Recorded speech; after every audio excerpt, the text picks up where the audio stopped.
는 주님 늘 보호해 주실 것을 나는 확실히 아네. 왜 내게 성령 주셔서 내 마음 감동해 주 예수 믿게 하는지 난 알 수 없도다. 내가 믿고 또 의지하면 내 모든 형편 아시는 주님 늘 보호해 주실 것을 나는 확실히 아네. 주 언제 강림하실지 혹 밤에 혹 낮에 또 주님 만날 그것도 난 알 수 없도다. 내가 믿고 또 의지하면 내 모든 형편 아시는 주님 늘 보호해 주실 것을 나는 확실히 아네. 아멘. 358장 박수 치시면서 찬양하겠습니다. 358장입니다.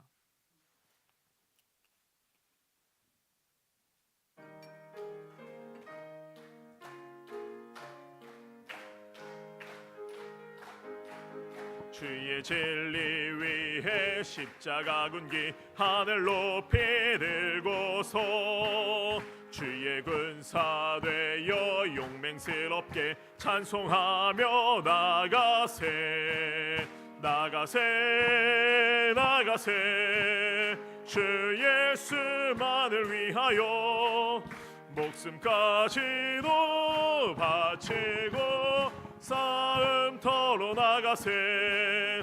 원수들이 비록 강할지라도 주의 근기 붙잡고 주의 진리 위해 용기 다하여 분발하여 싸우세. 나가세 나가세 주 예수만을 위하여 목숨까지도 바치고 싸움터로 나가세. 산과들과 바다 가는 곳마다 주의 군기 날리며 반갑고도 기쁜 승리의 소식 온 세상에 전하세. 나가세 나가세 주 예수만을 위하여 목숨까지도 바치고 싸움터로 나가세.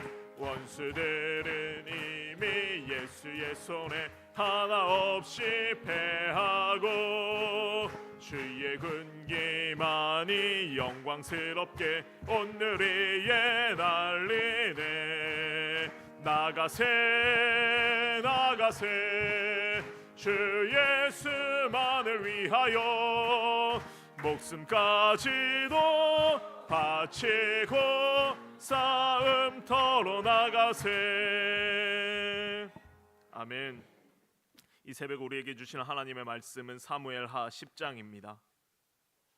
사무엘하 10장 구약 성경 476면쯤에 있습니다. 우리 한 절씩 교독하시고 마지막 절 함께 읽겠습니다. 그 후에 암몬 자손의 왕이 죽고 그의 아들 하눈이 대신하여 왕이 되니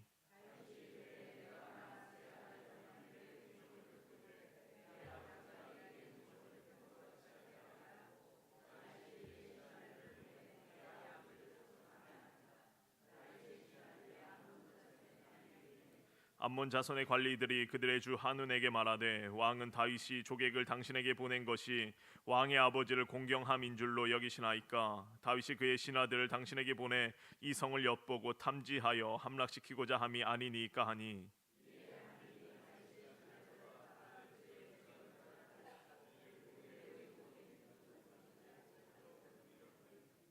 사람들이 이 일을 다윗에게 알리니라. 그 사람들이 크게 부끄러워하므로 왕이 그들을 맞으러 보내 이르기를 너희는 수염이 자라기까지 여리고에서 머물다가 돌아오라 하니라.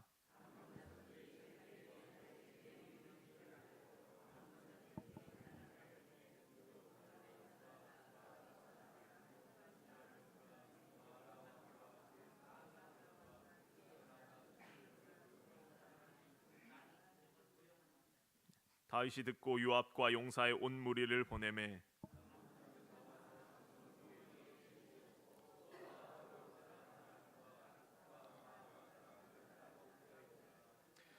요압이 자기와 맞서 앞뒤에 친 적진을 보고 이스라엘의 선발한 중에서 또 엄선하여 아람 사람과 싸우려고 진치고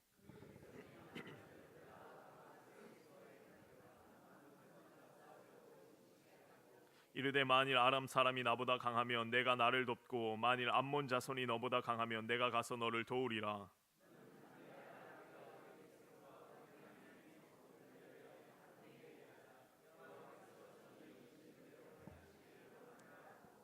요압과 그와 함께한 백성이 아람 사람을 대항하여 싸우려고 나아가니 그들이 그 앞에서 도망하고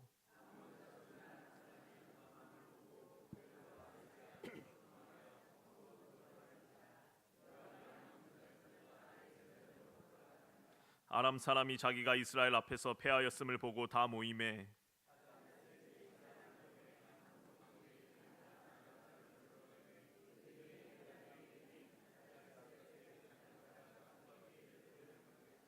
어떤 사람이 다윗에게 알림에 그가 온 이스라엘을 모으고 요단을 건너 헬람의 이름에 아람 사람들이 다윗을 향하여 진을 치고 더불어 싸우더니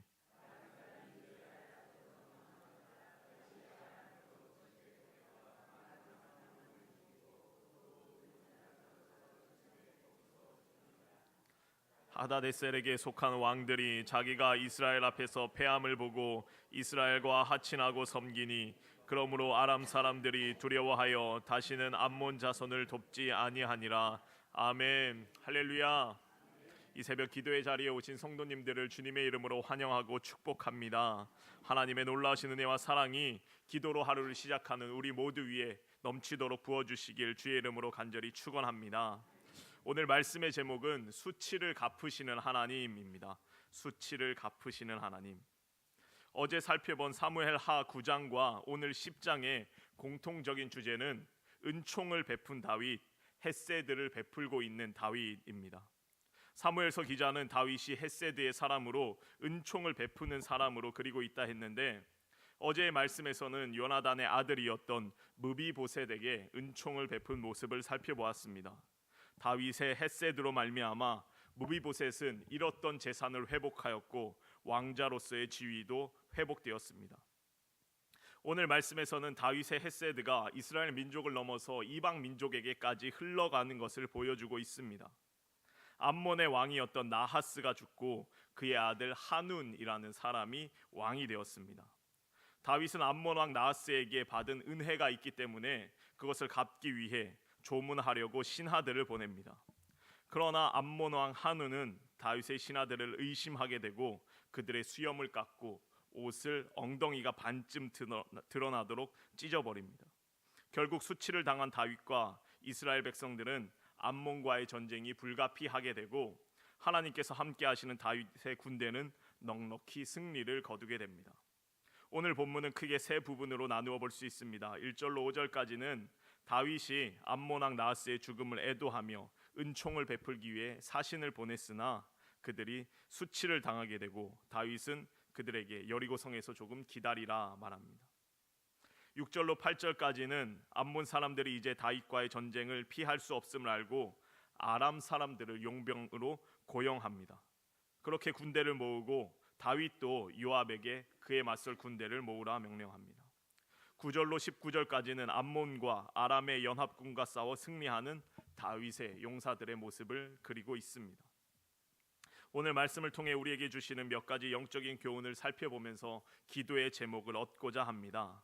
첫째로 은혜를 은혜로 받는 것도 은혜라는 것입니다. 은혜를 은혜로 받는 것도 은혜입니다. 다윗은 하나님과 사람들로부터 많은 은혜를 입은 사람이기에 부지런히 그것을 갚고자 노력합니다. 앞선 9장에서는 요나단의 아들이었던 무비보셋에게 그 은혜를 갚았고, 이제 암몬 왕 나하스의 아들 이 한운에게도 그 은혜를 갚고자 합니다. 그런데 우리는 여기서 한 가지의 의문점이 생깁니다. 암몬 왕 나하스와 다윗이 대체 어떤 관계였을까? 다윗이 어떤 빚을 졌는지, 어떤 은혜를 입었는지에 대해서는 성경은 전혀 언급하고 있지 않습니다. 그래서 성서학자들은 몇 가지의 단서를 갖고 추측해 볼 뿐입니다. 다윗에게는 나이 많은 이복 누이가 있었는데 스루야라는 인물입니다. 이 스루야는 요압과 아비새의 어머니였습니다. 스루야와 다윗이 나이 차이는 좀 있긴 했지만 남매지간이었기 때문에 다윗의 충성스러운 장수였던 요압과 아비새는 다윗의 조카들이었습니다. 그런데 사무엘하 17장 25절을 보면 스루야의 동생 아비갈이 나하스의 딸이라고 기록됩니다. 다윗의 누이 이 스루야의 이복 형제 중에 암몬의 왕족이 있을 가능성이 있다는 것입니다. 또 사무엘하 17장 27절을 보면 다윗이 압살롬을 피해 도망칠 때 나하스의 아들 소비라는 사람이 다윗에게 침상과 먹을 것을 제공합니다. 이런 사실로 보아 다윗의 집안과 암몬 왕족에는 인척 관계가 있음을 알 수 있습니다. 그래서 다윗이 암몬 왕 나하스로부터 어떤 은혜를 입었을까? 가장 설득력 있는 추측은 앞서 사울과 암몬이 굉장히 적대적인 관계였을 때, 그리고 다윗이 사울을 피해 도망 다닐 때에 이 암몬 왕 나하스가 다윗에게 은혜를 베풀었을 것으로 생각할 수 있습니다. 참고로 다윗의 증조 할머니는 우리가 잘 알고 있는 모압 여인 룻입니다. 룻이 보아스를 만나 오벳을 낳았고, 오벳은 이새를 낳았고, 이새는 다윗을 낳았습니다. 다윗은 사울을 피할 때에 모압 땅에도 갔었는데 모압과의 관계도 그렇게 나쁘지 않았던 것을 우리가 알 수 있습니다. 물론 다윗이 왕이 되고 나서는 모압과 암몬을 차례로 정복하여 조공을 바치는 주종 관계를 이루게 됩니다. 그러나 일방적으로 그들을 노예 삼지 않고 또 진멸시키지 않은 것은 다윗이 태생적으로 모압과 또 암몬과 인척 관계를 이루고 있었기 때문입니다. 오늘의 말씀으로 다시 들어오면 이 암몬 왕 나하스의 죽음에 다윗은 조객을 사신으로 보냅니다. 그런데 이들이 암몬 땅에 도착하자 하늘의 신하들은 한운에게 적대적인 조언을 해줍니다. 3절의 말씀입니다. 암몬의 자손의 관리들이 그들의 주 한운에게 말하되 왕은 다윗이 조객을 당신에게 보낸 것이 왕의 아버지를 공경함인 줄로 여기시나이까? 다윗이 그의 신하들을 당신에게 보내 이 성을 엿보고 탐지하여 함락시키고자 함이 아니니까?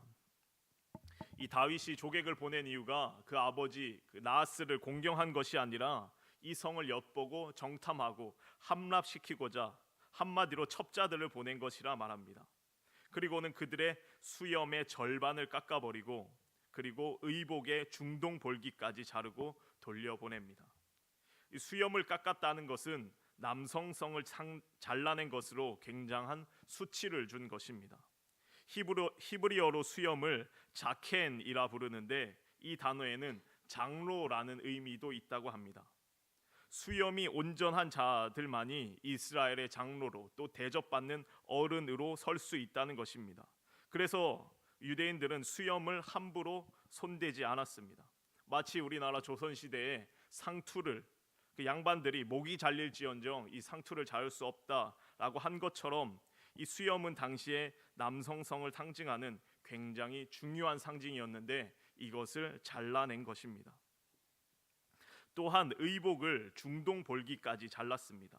엉덩이가 반쯤 드러나게끔 옷을 자른 것입니다.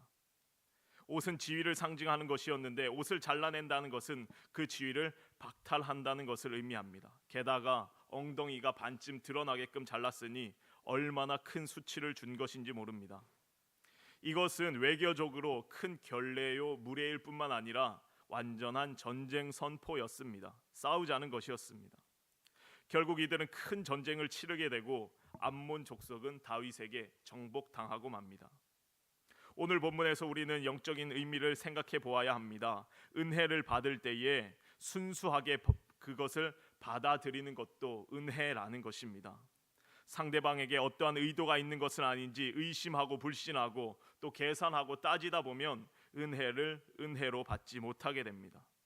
암몬 왕 한우는 다윗의 햇새들을 순수하게 받아들이지 못하고 있습니다. 오히려 받은 은혜를 원수로 갚고 있습니다. 그 마음이 완악하였기 때문입니다. 이런 마음은 하나님의 은혜를 받을 자격도 없고 하나님의 은혜를 누릴 수도 없습니다. 하나님께서는 모든 사람들에게 은혜 베풀기로 작정하셨는데 우리가 하나님의 은혜를 의심하고 불신하고 마음을 열지 못하면 하나님의 은혜를 받을 수 없다는 것입니다. 칼 바르트라는 신학자는 우리의 구원에 관하여 이중의 받아들임이 있어야 한다고 말합니다. 하나님께서 나를 받아주셨다는 사실을 내가 받아들여야 한다. 하나님께서 나를 용납해 주셨음을 내가 용납해야 한다. 하나님의 은혜를 은혜로 알고 우리가 그것을 받아들여야 한다는 것입니다. 사랑하는 성도 여러분, 우리가 하나님의 은혜를 받을 때에 무엇보다 우리의 마음의 문을 열고 순수한 마음으로 그 은혜를 받고 또한 풍성히 누리시기를 주의 이름으로 간절히 축원합니다. 둘째로 때가 이를 때까지 기다리라는 것입니다. 수치를 당한 다윗의 신하들의 소식이 다윗에게 전해집니다. 5절을 보면 그 사람들이 크게 부끄러워했다라고 표현합니다. 다윗도 엄청나게 화가 났을 것입니다. 외교에서 사신을 해하는 것은 이 사신을 보낸 왕을 해하는 것과 동등한 의미입니다. 암몬 사람들은 다윗의 수염과 옷을 자른 그것과 마찬가지였습니다. 큰 수치를 당했기 때문에 당장이라도 군사를 일으켜 암몬에게 복수해도 전혀 이상할 것이 없었습니다. 그런데 다윗은 굉장히 침착하게 행동합니다. 다윗은 왕으로서 외교적으로 또 정치적으로 도덕적으로 윤리적으로 굉장히 높은 수준의 모습을 보여주고 있습니다. 다윗은 은혜를 갚기 위해 조문을 위한 사신을 보냈고 그 사신들이 수치를 당했습니다. 그러나 바로 전쟁을 치르지 않습니다. 왜냐하면 암몬 왕이었던 나하스의 상중이기였기 때문입니다. 장례를 치르는 기간에는 전쟁을 치르지 않습니다.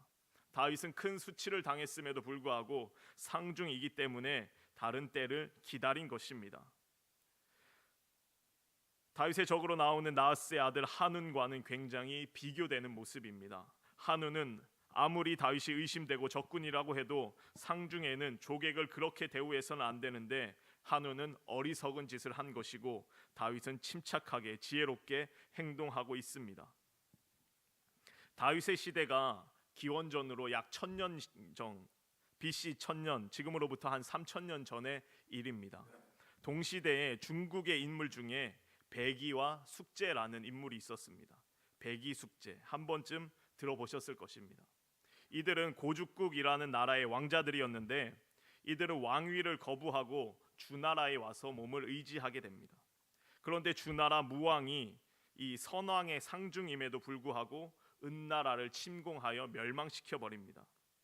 그때 이 백이와 숙제는 아버지의 상중에 전쟁을 일으키는 것은 인의에 어긋난 일이다라고 하면서 그때부터 주나라의 곡식을 거부하고 수양산에 들어가 고사리만 먹고 살다 죽었다라는 이야기입니다. 유교에서는 이 백이와 숙제를 성인으로까지 받들고 있습니다. 동서고금을 막론하고 아버지의 죽음 중에는 전쟁을 치르는 것이 예의가 아니고 또한 조객들을 정성껏 대접하는 것이 사람으로서 해야 할 마땅할 도리인 것입니다. 그런데 이 한우는 은혜를 받았음에도 은혜를 깨닫지 못해서 오히려 조객들에게 수치를 안겨주었고 반면에 다윗은 수치를 당했음에도 불구하고 끝까지 은총을 베푸는 모습을 보여주고 있습니다. 이를 통해 다윗의 명성은 점점 더 올라가게 됩니다. 다윗이 또 왕이 되는 과정을 보면 절대로 스스로 왕이 되려고 하지 않습니다. 계속해서 거부하는데 하나님께서는 그를 왕이 되는 길로 인도해 주십니다. 사울을 죽일 수 있는 상황에서도 그를 몇 번이나 놓아줌으로써 왕이 되기를 거부합니다. 그러나 그런 다윗의 행동은 대적 사울은 낮아지게 만들고 스스로는 더욱 높아지게 만드는 효과를 가져다 줍니다. 사울의 장수였던 아브넬에게도 은혜를 베풀고 또 사울의 아들이었던 이스보셋이 살해되었을 때에도 그를 애도하며 그들의 원수를 대신 갚아줍니다. 어제의 말씀에서 또 요나단의 아들 무비보셋에게 은혜를 베풀게 됨으로써 다윗은 사울을 지지하던 그런 사람들에게도 인정을 받게 됩니다. 다윗은 때를 기다리면 하나님께서 높여주시고 승리케 하심을 믿고 있었습니다. 오늘 말씀에서도 수치를 당한 이들에게 여리고에 머물라라고 명령합니다. 때를 기다리라고 명령한 것입니다. 수염이 다 자랄 때까지 기다리라 말합니다. 어차피 그들이 그냥 돌아오더라도 수염이 다 자라기까지는 어디 밖에 돌아다닐 수도 없습니다. 그리고 전쟁을 치르더라도 그들과 함께 전쟁을 치러야 그들이 복수심으로 갖고 열심히 싸울 것을 알았기에 그들이 전쟁에 참여할 수 있을 때까지 기다리게 합니다. 하나님의 때를 기다리면 하나님께서 반드시 그 수치를 갚아주시는 줄로 믿습니다. 이스라엘 선지자는 이사야 선지자는 이사야 41장 11절 이하에 이렇게 이야기합니다. 보라, 내가 노하던 자들이 수치와 욕을 당할 것이요 너와 다투는 자들이 아무것도 아닌 것 같이 될 것이며 멸망할 것이라. 내가 찾아도 너와 싸우던 자들을 만나지 못할 것이요 너를 치던 자들은 아무것도 아닌 것 같고 허무한 것 같이 되리니 이는 나 여호와 너희 하나님이 내 오른손을 붙들고 내게 이르기를 두려워하지 말라 내가 너를 도우리라 함과 같으니라. 우리가 트리니티 시간에 배웠던 말씀처럼 길갈이라는 이름이 수치를 굴려보낸다, 떠나보낸다라는 뜻이 있다고 했습니다. 애굽의 모든 수치를 굴려 떠나가게 하였다라고 말합니다. 하나님께서 친히 우리의 모든 수치를 떠나보내게 하실 줄로 믿습니다. 하나님의 때를 기다리며 잠잠히 기도하며 승리하는 저와 여러분 되시길 주의 이름으로 간절히 축원합니다. 끝으로 하나님께서는 승리의 길로 인도하십니다. 6절에 암몬 사람들은 전쟁을 준비하면서 용병을 고용합니다.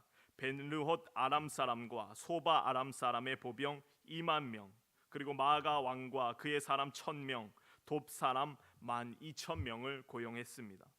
이에 맞서서 다윗은 요압과 용사들을 보내어 진을 치게 합니다. 암몬 사람들은 성문 어귀에 성 가까이에 진을 쳤고 용병들은 들에 진을 치게 했습니다. 그리고 이에 맞서서 요압도 군사들을 선별하여서 요압은 아람 사람들, 이 용병들과 맞서 싸우고자 하고 나머지 군사들은 아비새로 하여금 암몬 사람들과 맞서게 합니다. 이 두 진영 대 두 진영이 싸우는 겁니다. 아람의 용병들과 요압의 군대가 싸우고 암몬의 군대와 아비새의 군대가 싸웁니다. 이 요압은 싸우기 전에 동생 아비새에게 조언합니다. 만일 아람 사람이 나보다 강하면 내가 나를 돕고 만일 암몬 자손이 너보다 강하면 내가 가서 도와주겠다. 12절의 말씀, 너는 담대하라. 우리가 우리 백성과 우리 하나님의 성읍들을 위하여 담대히 하자. 여호와께서 선히 여기시는 대로 행하시기를 원하노라. 하나님께서 선히 여기시면 반드시 이길 수 있음을 요압은 말하고 있습니다. 이들의 전쟁은 굉장히 간단하게 끝납니다. 용병들이었던 아람 사람들은 요압의 군대 앞에서 도망가게 되고 용병이 도망가자 암몬 사람들도 성 안으로 도망갑니다. 요압은 성을 함락하는 것은 뒤로 하고 다시 예루살렘으로 군사들을 물립니다. 우리가 이 전쟁을 통해 알 수 있는 것, 구약에서 계속되는 전쟁의 패턴은 동일합니다. 전쟁은 오직 여호와께 속한 것입니다. 전쟁은 군대의 숫자에 속한 것도 아니고 사람들의 무기에 속한 것도 아니고 전술과 전략에 속한 것도 아닙니다. 오직 만군의 여호와 하나님에게만 속한 것인 줄로 믿습니다. 하나님께서 함께 하시는 전쟁이면 반드시 승리하는 것이고 하나님 없는 전쟁은 반드시 패하는 것입니다. 하나님께서 다윗과 이스라엘의 군대, 요압과 아비새의 군대와 함께 하셨기에 그들에게 승리를 허락해 주셨습니다. 이어서 16절에 하닷 에셀이라는 인물이 나옵니다. 앞선 8장에 한번 등장했던 사람인데 이는 다윗에게 번번이 패하고 이미 조공을 바치는 주종 관계의 인물이었습니다. 그런데 그가 속한 아람의 군대가 암몬의 용병이 되어 이스라엘과 맞섰다는 사실이 다윗에게 알려집니다. 이 하닷 에셀이라는 이름의 뜻은 하닷이 돕는다라는 뜻입니다. 하닷이 돕는다. 그런데 이 하닷은 물질의 우상입니다. 아람 사람들이 섬기던 물질의 우상. 그러니까 이 하닷 에셀이라는 이름 자체가 물질의 우상이 도움을 준다라는 뜻으로 실제로 이 하닷에셀은 많은 놋과 금을 갖고 있었다라고 성경은 기록합니다. 그것이 다윗에게 다 빼앗겨서 나중에 솔로몬 성전을 짓는데 많이 쓰이게 됩니다. 이 하닷에셀은 다윗과 다시 한번 전쟁을 치르게 되고 아람의 병거 700대와 마병 4만 명이 죽게 됩니다. 그리고 아람의 군사령관 소박이라는 사람도 죽게 됩니다. 이에 다시는 아람 사람들이 암몬 자손을 돕지 않게 되었다라고 성경은 기록합니다. 이 사무엘하 10장까지가 다윗의 최전성기를 보여주는 말씀입니다.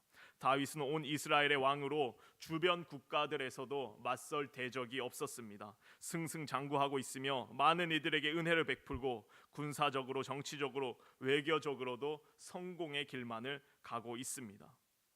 다윗의 최전성기에 마지막으로 무찌른 대적이 하닷에셀이라는 아람 왕의 이름을 기록하고 있는 것은 영적으로 굉장히 깊은 의미가 있습니다. 우리는 이 하닷에셀이라는 이름을 보면서 그 반대의 뜻을 가진 에벤에셀을 떠올릴 수 있어야 됩니다. 사무엘상 7장을 보면 사무엘은 블레셋과의 전쟁에서 승리하면서 여호와께서 여기까지 우리를 도우셨다 하고 그 이름을 에벤에셀이라 말합니다. 이 에벤에셀은 다윗의 삶을 통해 나타났는데 여호와 하나님께서 다윗을 여기까지 도와주신 것입니다. 하닷에셀, 물질의 우상을 섬기는 이들을 물리치고 에벤에셀, 하나님이 여기까지 다윗을 도우시고 승리케 하셨음을 다윗의 인생을 통해 보여주고 있는 것입니다. 우리의 인생도 마찬가지입니다. 물질이 우리를 돕는 것처럼 보이지만 우리를 돕는 것은, 우리를 여기까지 인도한 것은 오직 여호와 하나님, 에벤에셀의 하나님이신 줄로 믿습니다. 성경은 하닷에셀의 패배를 통해 물질을 의지하는 자의 최후를 보여주고 있고 다윗의 승리를 통해 에벤에셀의 하나님의 승리를 보여주고 있습니다. 사랑하는 성도 여러분, 신앙생활에서 최종 승리하기 위해서는 물질의 유혹을 과감히 물리쳐야 하는 줄로 믿습니다. 다윗은 왕으로서 이 물질의 유혹을 이겨냈습니다. 성경은 하나님과 재물을 겸하여 섬길 수 없다고 말하고 있습니다. 다윗은 재물이 아닌 하나님만을 섬겨왔습니다. 그러기에 승리할 수 있었습니다. 여기까지가 다윗의 최전성기입니다. 그러나 안타깝게도 이후 11장부터는 다윗과 그의 집안이 내리막길을 걷게 됩니다. 다윗이 물질의 유혹은 이겼으나 정욕의 유혹은 이겨내지 못했기 때문입니다. 우리의 신앙이 날마다 승리하기 위해서는 하나님과 함께 해야 함은 물론 물질이 아닌 여호와 하나님, 하닷에셀이 아닌 에벤에셀의 하나님, 우리를 도우시는 여호와 하나님만을 붙잡고 나아갈 때에 우리가 날마다 승리할 줄로 믿습니다.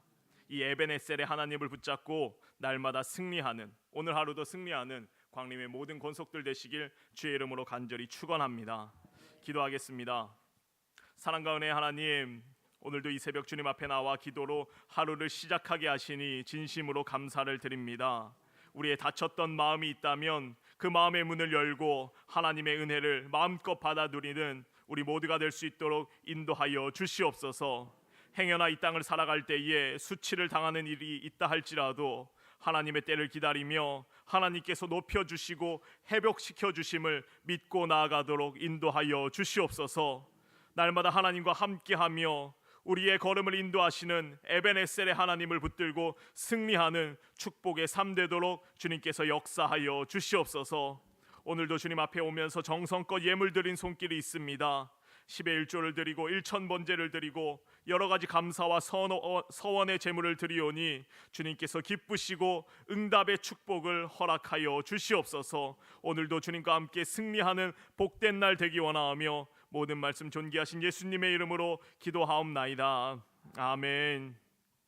이 시간 함께 기도하실 공동 기도 제목을 드립니다. 나라와 민족을 위해 기도하실 때 이 땅의 정치와 경제와 사회와 안보와 모든 분야에 하나님의 뜻이 온전히 이루어지기를 기도해 주시기 바랍니다. 남과 북의